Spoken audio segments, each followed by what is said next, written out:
JJ here with another mystery guitar update. We've got a couple of suggestions already as to what to build, and we're going to leave that run for 3 or 4 days to see what other suggestions we get. But until then, we know we're going to need a body. So I've got body parts here that need to be cut up, and we're going to get to that in just a minute. The first thing I want is to make sure that I've got, since this is going to be a laminate body, I want a core of walnut that is at least 4 inches wide and solid all the way through the body. So I've got a chunk here that I can get that out of. I can do it with my saw, like this, kind of a pain in the butt, or we can simply cut a piece of this 1/4 inch junk board that has a nice square edge, and just screw this to that and run this straight edge through the saw, where we're just going to take enough of this off of here to give us a flat edge to be able to get the cuts that we need. Do forgive me, this is a little bit on the difficult side. Anyway, well, that's what we're going to do, and we're going to have to reorient it too, because this grain really doesn't go down a center line this way. It's more, this will be the face that I want to see. It's more this way, so I'm going to orient that, kind of eyeball it. And that's about where we're going to have to mount our board. So our board should be about 14 inches wide. That should give us plenty. So let's get to that.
It's been 48 hours, and we took our guitar body, our mystery guitar body, and put it here on this leveling system. And I'm going to explain the system here real quick.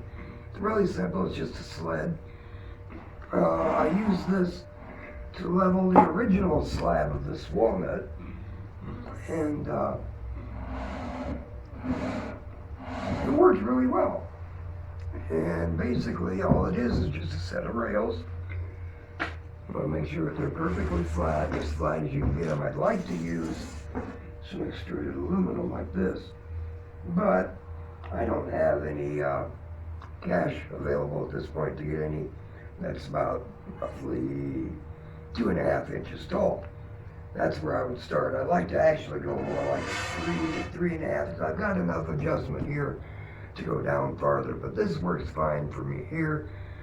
This is roughly 2 inches thick. I set these at 2.25, waxed them, and this slides nicely, as does the router in here.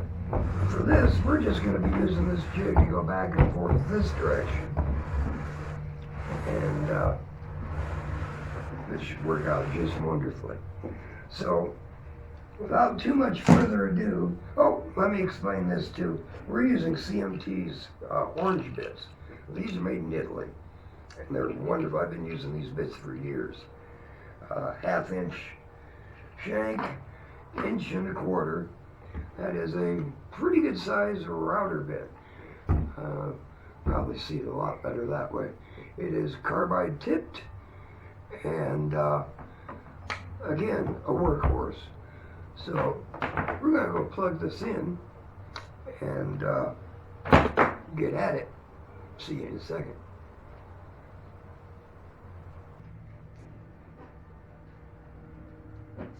Okay, and here we go.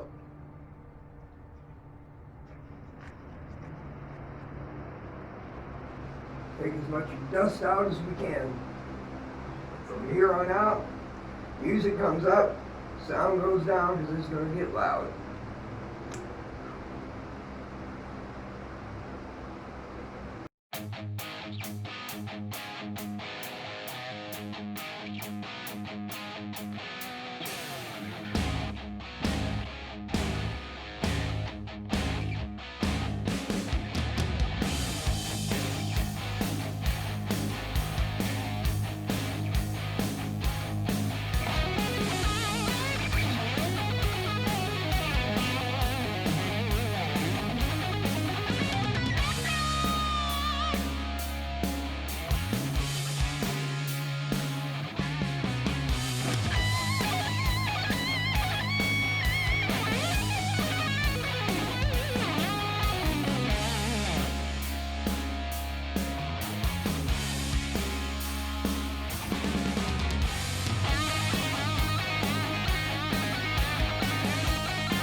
Okay, so that brings us to the end of this build.